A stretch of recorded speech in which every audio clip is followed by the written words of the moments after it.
Eu vou até me aproximar da Câmara para dizer que o Partido dos Trabalhadores tinha proposto, antes de votar os R$600 mil de auxílio emergencial, quando o presidente então propunha 200.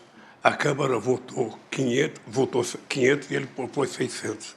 Depois ele reduziu para 400 e agora mandou os 600 só até dia 31 de dezembro, porque não está na LDO. Na verdade, o que nós fizemos? Nós provamos à sociedade brasileira de que é possível a gente ter capacidade de investimento quando a gente planeja e quando a gente, coloca o dinheiro no lugar certo. Quando nós fizemos o PAC em fevereiro de 2007, nós investimos praticamente R$1,4 trilhão durante todo o processo do PAC para construir 13 mil obras que foram entregues e mais 13 mil que ficou para terminar, que algumas estão terminando agora.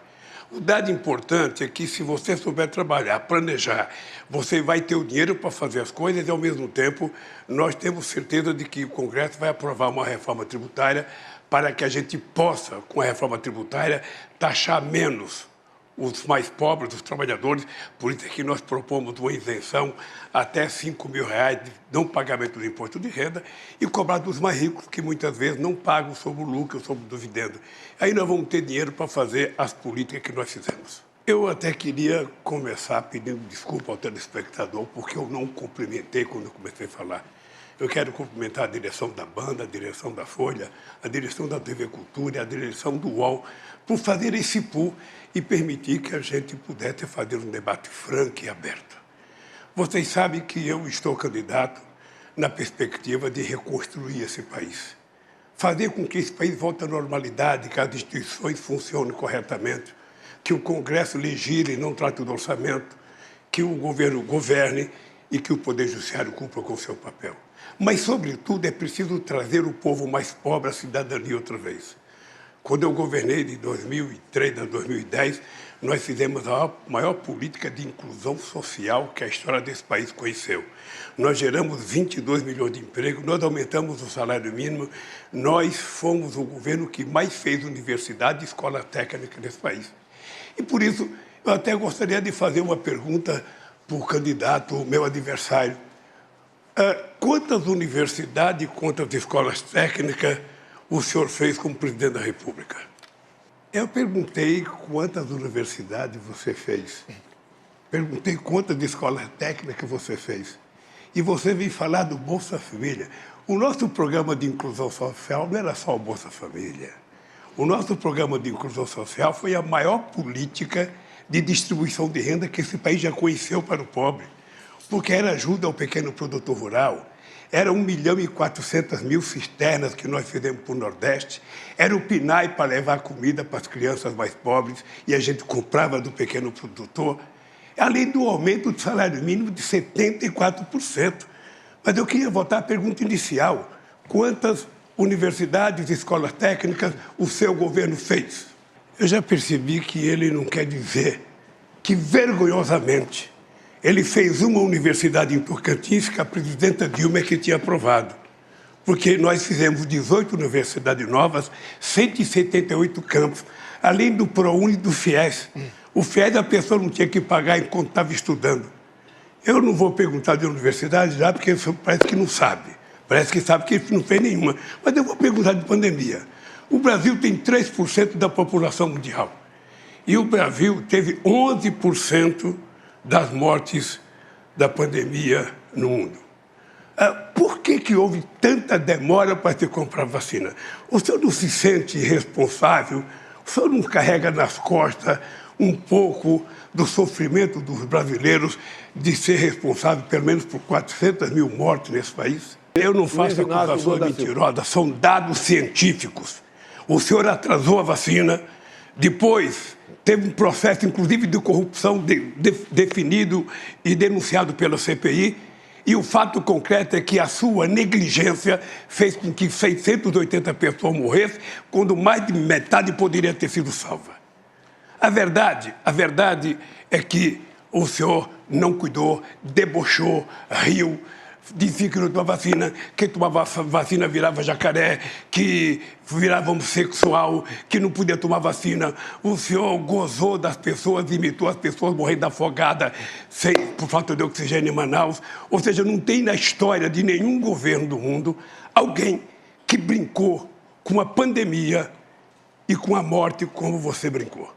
Brincou. É só mostrar na televisão, não vai dizer que é fake news, não, porque você aparece na televisão rindo, imitando pessoas sem ar, você aparece dizendo que quem tomar vacina vai pegar, você virou remédio, você virou vendedor de um remédio que não servia para nada, você divulgou um remédio que a ciência negou o tempo inteiro, você não respeitou o Butantan, você não respeitou a Fiocruz, que são laboratórios de excelência neste país, que poderia ter ajudado. Se tivesse humildade, você poderia ter resolvido parte do problema. Mas, certamente, você não quis resolver, porque você não quis entender o sofrimento do povo. Mas se você tivesse um mínimo de responsabilidade para cuidar da CPI, você teria, primeiro, ouvido os governadores de estados. Eles criaram um consórcio, eles tentaram comprar vacina, o Ministério da Saúde não permitiu. E quando o Brasil começou a dar vacina, em janeiro de 2007, São Paulo começou a dar vacina, 57 países já tinham dado vacina. A verdade, Bolsonaro, a verdade é que você colocou o ministro da Saúde que não entendia. O único que parece que entendia um pouco era o Mandetta, que o senhor tirou logo. Depois colocou um outro que não entendia, até chegar no Pazuello. O Pazuello era visível que ele não entendia nada de saúde, era visível que tinha sido montada uma turma lá para comprar vacina. Ou seja, tinha a denúncia de que a CPI provou, e está no processo, eu espero que o procurador vai investigar, de que tinha gente reivindicando $1 por cada dose de vacina vendida. Isso está na CPI, está no relatório da CPI, o Brasil inteiro viu, e obviamente que o povo espera que um dia a Procuradoria-Geral da República investigue para saber o fundo de verdade ou não. Não, a vergonha, na verdade, é você carregar nas costas a morte de 400 pessoas que poderia ter sido evitada se tivesse comprado a vacina no tempo certo, no tempo correto. A ciência fala isso todo dia. O senhor recebeu proposta de vacina muito cedo e não quis comprar porque não acreditava. É visível, o povo brasileiro sabe que você começou não acreditando na pandemia. Era uma gripezinha, era uma coisa que ia matar um ou outro velhinho. Era assim que você tratava a questão da pandemia. O Mandetta foi mandado embora porque o Mandetta dizia que a pandemia era grave, que era preciso cuidar. Mas você não. Você resolveu dizer que era uma gripezinha, brincava de não tomar vacina, colocou em sigilo o seu cartão de vacina para ninguém saber se você tomou ou não tomou. Ou seja, numa atitude que afrontava, sabe, a fé do povo brasileiro, que queria um presidente que cuidasse com carinho, que evitasse a quantidade de mortes que houve. Isso não foi feito pelo presidente Bolsonaro. Ah, mentira é você. Mentira é você. Porque os números estão ali na empresa todo dia. Você é o rei da fake news, é o rei da estupidez de mentir para a sociedade brasileira. E você mentiu sobre a vacina o tempo inteiro, negligenciou a vacina, e o Brasil hoje carrega a pecha de ser o país, sabe, que tem mais morte pelo Covid. É lamentável. E mais ainda, o senhor não se dignou a visitar uma família que teve alguém que morreu de Covid. E depois, para mostrar que é bonzinho, tentou ir no enterro da rainha da Inglaterra, quando poderia ter visitado centenas de pessoas que morreram do Covid aqui. Disse que não morreu nenhuma criança, morreu 2.000 crianças de Covid. Mas disse que não morreu porque o senhor não queria acreditar na Covid. Era preciso continuar mentindo sobre a Covid, era preciso continuar desacreditando. E eu sei o que pensa o povo que perdeu alguma ente querida. Eu mesmo perdi uma sogra, sabe, por causa do Covid.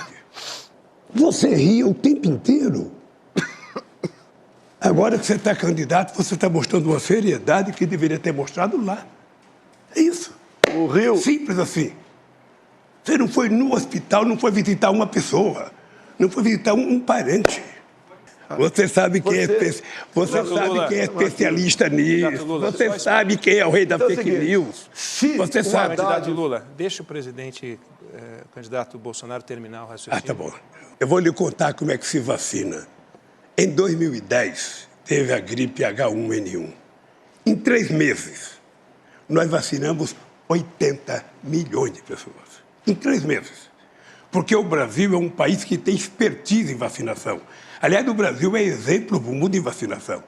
O Brasil vacilou quando teve um presidente que não cuidou e que não foi responsável, que brincava e que não acreditava na vacina. E a verdade é essa. A verdade é essa. Sabe? O senhor carrega nas costas o peso de pelo menos 400 mil pessoas que morreu por conta do negligenciamento e o negacionismo da vacina. O candidato sabe que quem cuida de crime organizado não sou eu. Quem tem relação com o miliciano, que é crime organizado, ele sabe que não sou eu e sabe quem tem. Sabe, inclusive, sabe da culpabilidade que foi o crime organizado que matou a Marielle no Rio de Janeiro. Eu, se tivesse pedido para transferir, a gente transferia porque fui eu que fiz prisão de segurança máxima. 5 prisões, 5 prisões de segurança máxima foi feito no meu governo. E se o Alckmin, o governador, não quis transferir, é porque ele tinha razão para não transferir. Quem sabe a segurança dele tinha razão para transferir. Sabe? Mas o dado concreto é o seguinte, você está falando com um cara que fez 5 presídios de segurança máxima nesse país. Quanto você fez? Nenhum. Nenhum. Então, eu acho que a mentira aqui não é minha. A mentira aqui é de um presidente que não pode mentir, porque o presidente tem que respeitar o cargo, não é possível. Sabe o que eu tenho orgulho? É que eu sou o único candidato a presidente da República que tem o coragem de entrar numa favela, sem colete de segurança. E já não é agora, não. Quando eu era presidente, eu entrava no Rio de Janeiro. E a pessoa falava, vai com cuidado, porque o Bolsonaro é amigo dos milicianos, você vai com cuidado. E eu ia, sabe por quê? Eu acredito no povo. E eu fui numa comunidade no Complexo do Alemão, povo extraordinário, trabalhador, fizemos uma passeata extraordinária, exuberante, e ali não tinha bandido na passeata, ali tinha mulher e homens que trabalham, que levantam às 5 horas da manhã para trabalhar. Os bandidos só sabem onde estão. Os bandidos, sabe, tinha um vizinho seu que tinha 100 armas dentro de casa, só sabe. Esse não era da favela do Complexo do Alemão. Esse, quem sabe, morava num apartamento na Avenida Copacabana. É achar que o bandido está só no lugar dos pobres? Os grandes bandidos estão no lugar dos ricos. Os pobres são trabalhadores e eu vou votar no Complexo do Alemão. Porque não foram os presos que votaram em mim. Foi o povo brasileiro. Eu tive 6 milhões de votos a mais do que você, com toda essa gastança que você fez.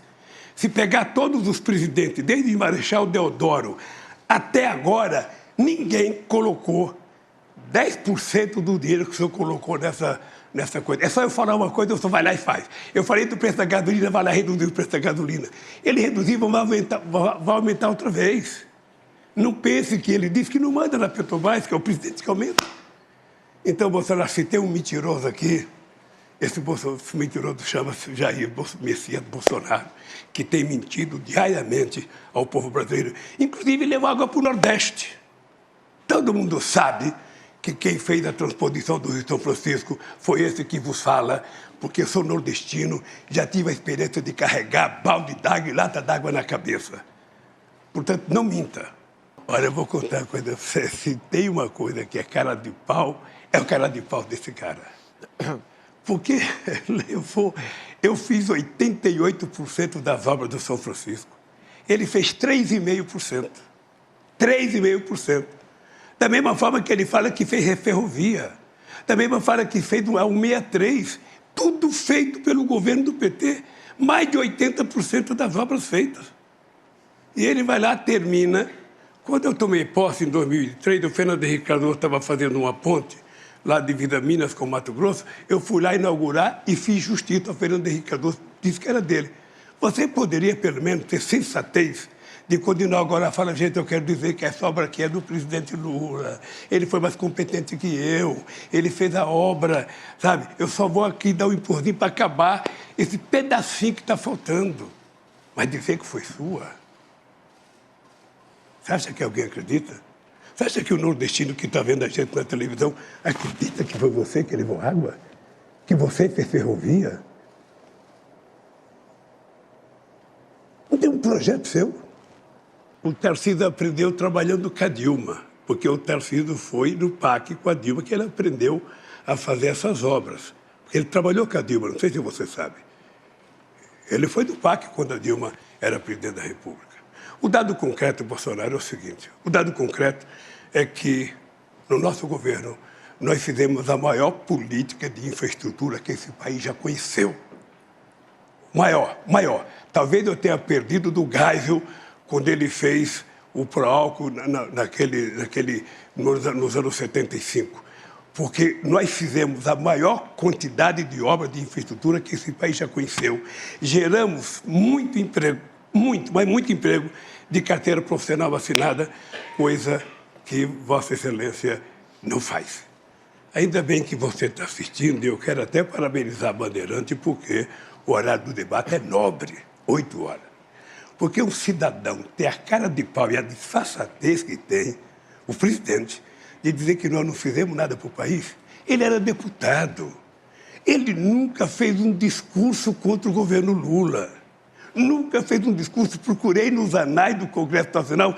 Esse cara tem raiva do Lula, ele ter feito um discurso contra o Lula. Não, ele não fez, sabe por quê?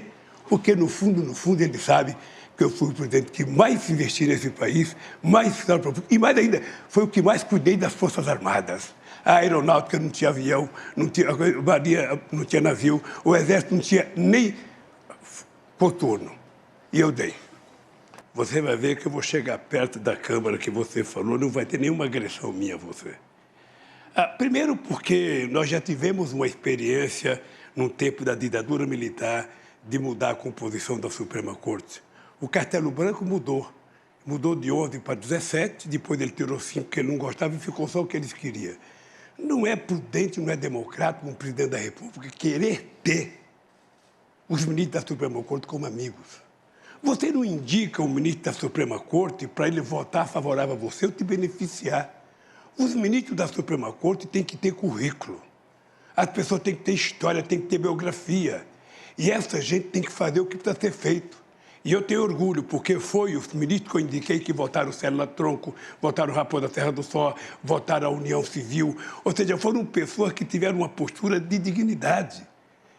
Sinceramente, eu estou convencido que tentar mexer a Suprema Corte para colocar amigo, para colocar companheiro, para colocar partidário, é um atraso, é um retrocesso que a República Brasileira já conhece muito bem.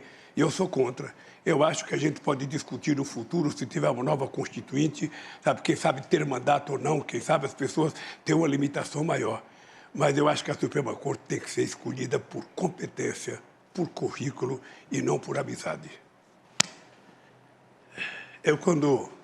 Quando eu ouço o meu adversário falar, eu fico imaginando que mundo ele está. Primeiro porque esse país hoje só refina 80% da gasolina que usa. A gente refinava 100%, a gente refinava tudo que a gente consumia. Esse país parou de refinar, portanto, a gente tem hoje, com a privatização da BR, dizendo que a BR tinha monopólio, era preciso ter mais empresa concorrendo, que ia baixar o preço. Aí vendeu-se a BR, vendeu-se a BR, e hoje nós temos 392 empresas importando gasolina dos Estados Unidos, sem pagar imposto e com o preço dolarizado. Ora, na verdade, o preço não tem que ser dolarizado porque a gente faz a exploração em real, a gente paga o salário dos pessoal em real e a gente fazia as próprias plataformas e a sonda aqui, coisa que não faz mais. Eu acredito piamente que eu sou contra a privatização. Acho que privatizar a Petrobras é uma loucura. O governo dele acabou de privatizar os gasodutos e hoje a gente paga 3 bilhões de reais por ano de aluguel do gasoduto, para usar os gasodutos. Ou seja, em 10 anos já se consumiu o dinheiro que pegou e, mesmo assim, a gente vai continuar pagando 3 bilhões. Eu, sinceramente, acho que privatizar não é solução para nada. Olha, o meu adversário teve 36 processos, sabe, tirando o programa dele de mentira. 36 fake news, a Suprema Corte tirou, o Superior Tribunal Eleitoral tirou dele. numa demonstração de que faz parte do cotidiano dele. A imprensa publica fartamente que há pelo menos 6 ou 7 mentiras por dia contadas, brinca de se contar mentira, levanta de madrugada, tem vontade e vai e conta uma mentira, faz uma live e conta uma mentira, sabe? Levanta até 1h da manhã para fazer live. Eu, sinceramente, acho, eu já participei de outras campanhas.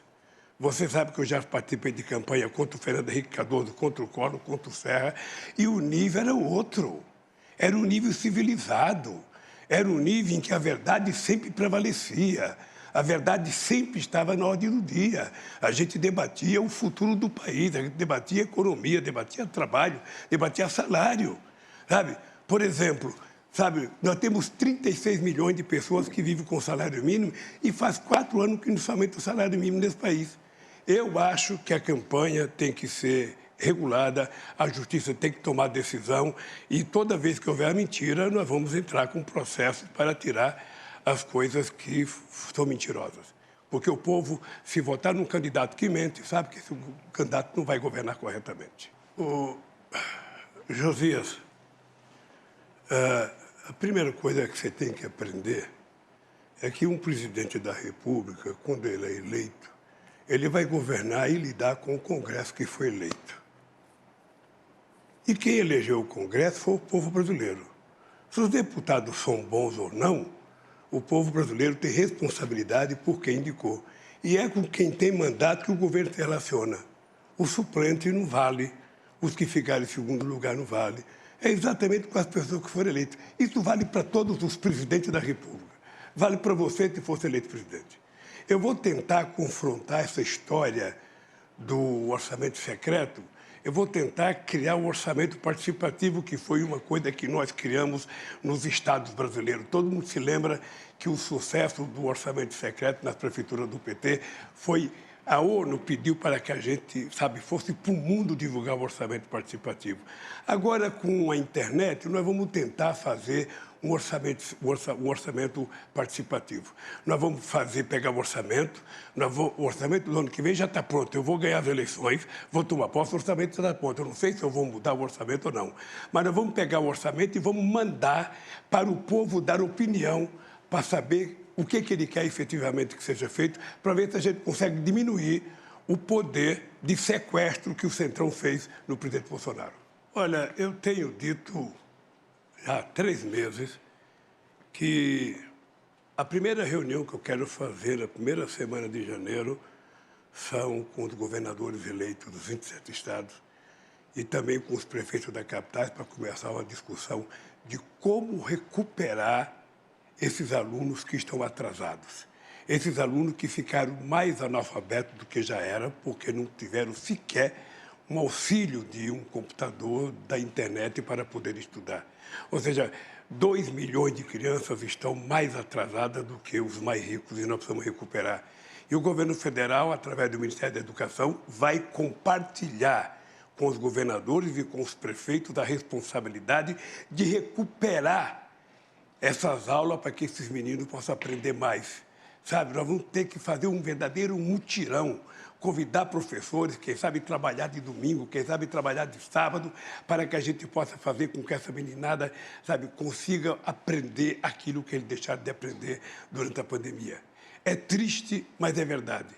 Os pobres aprenderam menos, os negros aprenderam menos, porque os ricos têm internet, estudaram em casa, fizeram aula em live, ou seja, e os pobres ficaram sem aula. Isso nós vamos cuidar. Pode se preparar os governadores e os prefeitos, que o Ministério da Educação, no meu governo, vai ser parceiro para recuperar. Eu vou responder sobre a Petrobras e vou dizer uma coisa para você. A Petrobras tinha uma dívida de 300 milhões. E essa dívida foi feita porque a Petrobras precisava tirar o pré-sal de 7 mil metros de profundidade, que vocês não acreditavam. E muita gente nesse país dizia que era impossível tirar o petróleo de 7 mil metros de profundidade. E nós conseguimos tirar, e hoje o barril de petróleo colocado em terra é quase que o mesmo preço do barril de petróleo da Arábia Saudita. A segunda coisa é que eu fiz a capitalização da Petrobras de 70 bilhões, foi a maior capitalização da história do capitalismo em dezembro de 2010 e transformei a Petrobras na segunda maior empresa de energia do mundo. E isso permitiu que a gente ficasse autossuficiente. O que acontece é que nós decidimos fazer refinaria, sim. O polo petroquímico de Itaboraí, no Rio de Janeiro, que foi parado. Nós decidimos fazer a refinaria no Maranhão, uma refinaria no Ceará. Fizemos a refinaria de querosene, sabe, no Rio Grande do Norte. Porque esse país queria ser exportador de produtos derivados e não de óleo cru, como está sendo agora. O Brasil tem um potencial extraordinário e se houve corrupção na Petrobras, olha, prendeu-se o ladrão que roubou, acabou. E prendeu porque houve investigação. Porque no nosso governo nada era escondido. A gente não tinha sigilo. Não tinha sigilo do filho, da filha, não tinha sigilo do cartão de crédito. A gente não tinha sigilo das casas, nada, tudo era ali. Era o portal da transparência e era a lei de informação, a lei de acesso à informação, que foram duas obras-primas que o PT criou para que o povo acompanhasse em tempo real a coisa que foram feitas nesse país. O dado concreto é o seguinte, é que se houve corrupção na Petrobras, não precisava ter quebrado as empresas como foi quebrado as empresas. Você prendesse quem roubou e deixasse as empresas trabalhando, porque foram 4 milhões e 4 mil empregos que se foi para a casa do chapéu. 4 milhões e 400 mil empregos. E, além disso, 270 bilhões que se deixou de arrecadar, deixou-se de se investir e 58 bilhões que se deixou de arrecadar. Esse foi o desastre do Brasil. Esse foi o desastre do Brasil, de uma empresa que poderia estar exportando derivado nesse momento, ganhando muito mais dinheiro do que está ganhando agora. Por isso, meu caro, eu não tenho nenhum problema de explicar o petrolão, o petrolinho. Eu quero você explicar a forma sigilosa que você colocou tantas coisas na sua vida. Tudo é motivo de sigilo, tudo é motivo de sigilo, tudo é motivo de sigilo. Você sabe que isso tem perna curta, porque vai acabar. Porque eu vou ganhar as eleições e quando chegar dia 1º de janeiro, eu vou pegar o seu sigilo e vou mandar o povo brasileiro saber por que você esconde tanta coisa. Afinal de contas, se é bom, não precisa esconder. É isso.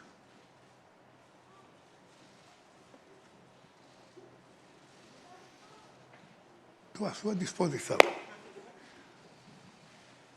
Aliás... Fica aqui, Lula, fica aqui. Aliás, deixa eu lhe falar uma coisa. Fica aqui. Deixa eu falar uma coisa para você. Sabe o que eu fiquei sabendo agora? Sabe o que eu fiquei sabendo agora? Candidatos. Que todo o discurso seu no Congresso Nacional era falando bem de mim, quando era deputado e eu era presidente. Lula.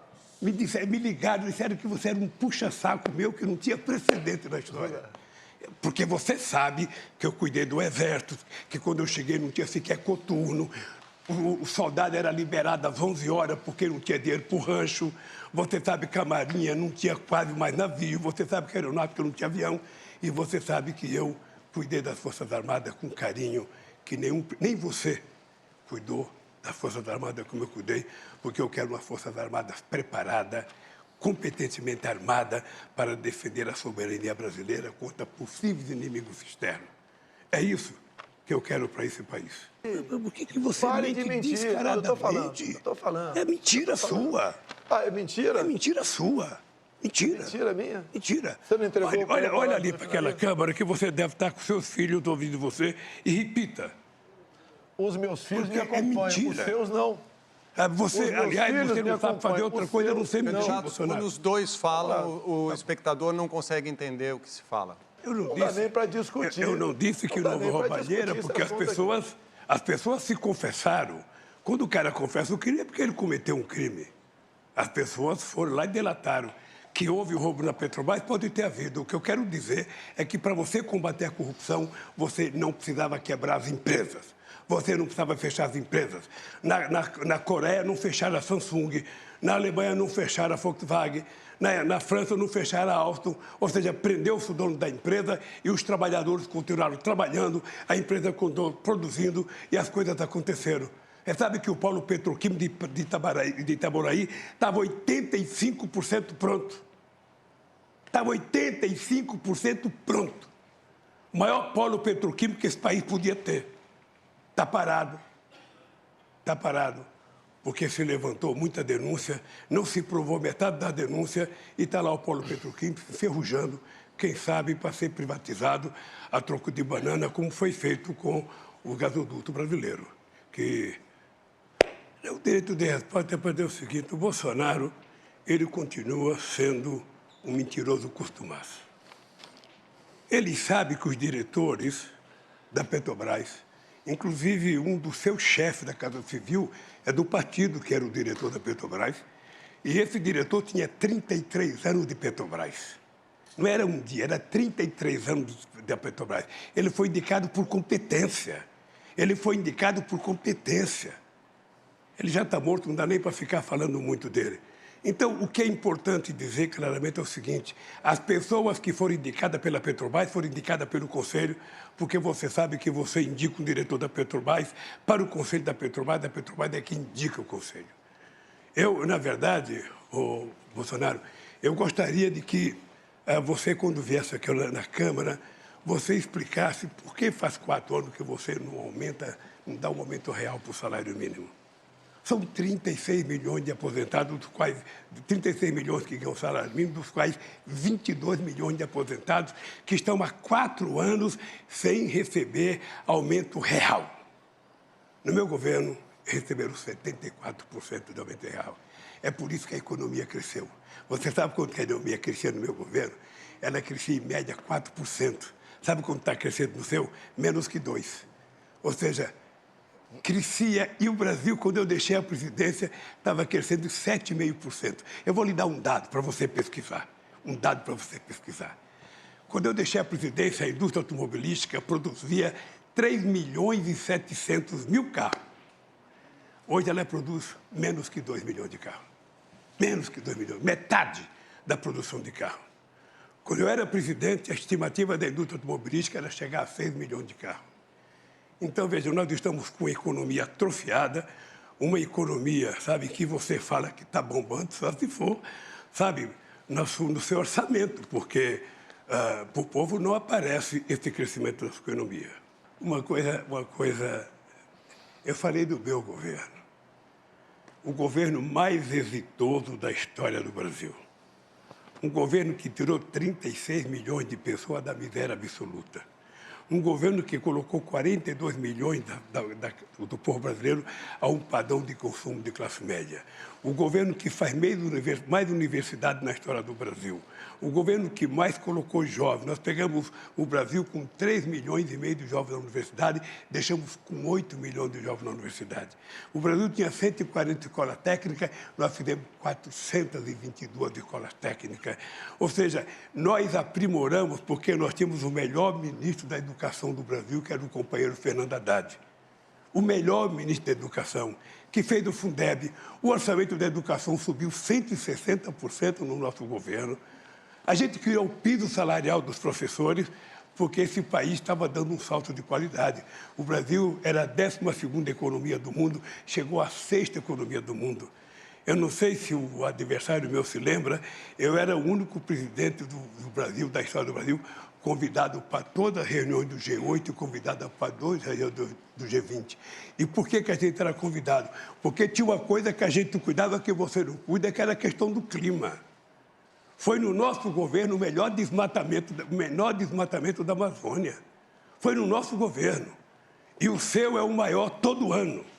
Vocês estão brincando de desmatar. Vocês estão brincando de abrir cerca, vocês estão brincando de derrubar árvore, vocês vão ver o que vai acontecer com o comércio brasileiro. Porque o brasileiro do agronegócio, que é sério, aquele que quer ganhar dinheiro, aquele que quer exportar, sabe que não pode invadir a Amazônia. Então, nós vamos ganhar as eleições para poder cuidar da Amazônia e não permitir que haja invasão em terra indígena, em garimpo ilegal e muito menos alguém querer plantar milho, soja ou algum outro produto no lugar que nos pode plantar. Nós temos 30 milhões de alqueires de terra degradada que pode ser recuperada para plantar o que quiser no país. Então, eu queria que você explicasse um pouco o desmatamento da Amazônia da forma irresponsável que está acontecendo agora no seu Então governo. fica aqui que eu explico. Sabe? Pode ficar aqui? Pode? Acabou? Acabou, vamos lá. Eu vou lhe falar uma coisa. Pode dar um Google, pode dar o que você quiser, você vai perceber que quando eu ganhei as eleições, tinha um desmatamento de 27 mil quilômetros. Caiu para 4 mil quilômetros. O Brasil participou da COP15 em Copenhague, participou do Encontro de Paris, em que o Brasil era elogiado porque o Brasil era o país que menos desmatava e que mais cuidava da questão ambiental. Não existiu nenhum governo que fizesse o que a gente fez na questão ambiental. E agora nós vamos fazer mais, porque nós vamos fazer com que, sabe, a agricultura de baixo carbono possa fazer com que o Brasil receba, sabe, quem sabe, muito dinheiro da União Europeia e de outros países por conta do sequestro de gás de efeito estufa que nós vamos fazer preservando a Amazônia, coisa que você não sabe. Nós vamos tentar fazer da biodiversidade da Amazônia uma forma de enriquecimento daquele povo da Amazônia, de quase 30 milhões de pessoas que moram lá, e não desmatar e não desmontar como vocês estão fazendo. Destruição. Essa é a palavra, destruição, invasão de terra indígena, garimpo ilegal, coisa que nós vamos proibir. O nosso governo não vai ter. Aliás, eu vou te dar uma novidade. Eu vou criar o Ministério dos Povos Originários. Esse país vai ter o Ministério dos Povos Originários. Os indígenas vão indicar o ministro nesse país. Mentiroso é você. Você mente todo dia. Você mente e desmente, mente e desmente. Você foi obrigado a acordar 1h da manhã hoje para fazer uma live por causa da mentira que você tinha que contar ao povo brasileiro. Você sabe disso. Você devia ter deitado com a consciência muito pesada com o que você fez. Muito pesada. Porque levantar 1h da manhã para fazer uma live, eu não disse aquilo, eu não fiz aquilo. Quem te conhece sabe o que você fez. Quem te conhece sabe o que você fez. Então, deixa eu lhe falar uma coisa, Bolsonaro. Esse país precisa de gente com muita seriedade para governar. Esse país tem que ter alguém que tenha a credibilidade da sociedade brasileira. Esse país tem que ter alguém que garanta a estabilidade nesse país. E esse país precisa ter alguém que tenha previsibilidade. Esse país não pode ter um governo que parece um biruta, que todo dia fala uma coisa, todo dia diz uma coisa, todo dia desdiz a coisa que diz. Esse país precisa de gente séria. E é por isso que nós vamos trazer o que você não conseguiu trazer. Nenhum país te convida para ir lá e ninguém quer vir aqui, pois eu vou voltar a abrir esse país para o mundo. O que nós vamos fazer é fazer a da Amazônia, nós vamos fazer acordos para pesquisar a riqueza da biodiversidade da Amazônia em bem do povo brasileiro e em bem da humanidade. Porque nós precisamos compartilhar o conhecimento científico com outros países para que a gente possa explorar corretamente a Amazônia. Então, Bolsonaro, você sabe o que nós fizemos. Você, sinceramente, sabe que você colocou um ministro que desmatava tudo e dizia que era para abrir cancela para entrar boiada. Você não teve o menor respeito pela Amazônia, o menor respeito. Ou seja, para você o que vale é os caras quebrar, desmatar, invadir, plantar. Sabe? O homem de negócio sério não invade. Eu digo para vocês, o verdadeiro o homem do agronegócio não invade. Quem invade é bandido. Quem invade está transgredindo a lei e isso vai acabar. Isso vai acabar. Não tem conversa mole. Vamos falar dos seus amigos? Vamos. Daniel Ortega? Vamos. Ortega Vamos é seu amigo, não é? Vamos falar. É Ortega seu amigo? Vamos falar. É seu amigo Ortega? Faz a pergunta. Ele te cumprimentou quando... Eu senti muito orgulho de, no dia 19 de julho de 1980, e participar da comemoração do aniversário da Revolução Sandinista, que derrubaram um ditador chamado Somoza de 30 anos. Agora, o regime político da Nicarágua é uma coisa que depende deles, e o Daniel Ortega sabe, você sabe, o Chaves sabe, todo mundo sabe, que se eu quisesse acreditar em mandato perpétuo, eu teria aceito o terceiro mandato quando me propuseram. Eu acho que quem acha que é imprescindível, insubstituível, começa a nascer um ditador. Então, se o Daniel Ortega está errando o povo da Nicarágua, que puna o Daniel Ortega. Se o Maduro está errando o povo, que puna. Porque você, quem vai punir, é o povo brasileiro. Dia 30 de julho, dia 30 de outubro, se prepare. Eu faço aniversário dia 27 e o povo vai me dar de presente a sua volta para casa. É isso que vai acontecer. Porque o povo está precisando de alguém que cuide dele. Alguém que cuide do povo, alguém que cuide da mulher, do trabalhador, alguém que cuide, que tenha... Candidato Lula, o seu tempo acabou. Eu, na verdade, deveria ter direito a dois direitos de resposta. Porque eu fui agredido várias vezes, com mentiras. Então, é importante que o juiz julgador do tempo de resposta, sabe, eu vou entrar com recurso no Supremo Tribunal que discute. Deixa eu dizer uma coisa para você, Bolsonaro. Você continua descaradamente mentindo. Descaradamente. Sabe, porque, efetivamente, eu vou voltar a governar esse país porque precisa de alguém que cuida dele. Porque o povo não quer alguém que compre 51 imóveis com dinheiro vivo. O povo não quer ninguém que gaste 36 milhões de reais no cartão, sabe, para comprar coisa para o Palácio. O povo não quer mais rachadinha. O Queiroz está até hoje escondido, ou seja, votar a cena do crime, o Lula vai votar a cena de cuidar do povo brasileiro, porque o povo precisa de alguém que cuide dele e você sabe que eu sei cuidar do povo. Eu queria, primeiro, agradecer ao povo brasileiro mais uma vez e dizer para vocês que não deu para se discutir tudo o que tinha que se discutir aqui, mas eu queria dizer para vocês o seguinte: o meu adversário é, efetivamente, o cara que tem a maior cara de pau para contar inverdades aqui. Primeiro, quem aprovou a lei em 2003 de liberdade religiosa foi esse que vos fala. Quem defende a democracia e a liberdade sou eu, muito mais do que ele, que é um pequeno ditadorzinho, que quer ocupar a Suprema Corte, diz todo santo dia que quer colocar os dele no ministério, na Suprema Corte. Eu não. Eu quero governar esse país democraticamente, como já governei 2 vezes, dando prioridade aos problemas do povo brasileiro, dando prioridade a cuidar do povo, porque tem 33 milhões de pessoas passando fome. Esse país, que é o maior produtor de alimento do planeta Terra, esse país tem 31 milhões de pessoas passando fome. Esse país, que é o maior produtor de proteína animal do mundo, as pessoas estão na fila do osso. E quando eu falo do churrasco é porque nós vamos voltar a consertar esse país e vamos voltar no final de semana a comer um churrasquinho e tomar uma cerveja. Ele fica doido, porque só ele pensa que ele pode. Nós podemos e vamos querer comer um churrasquinho. Qual?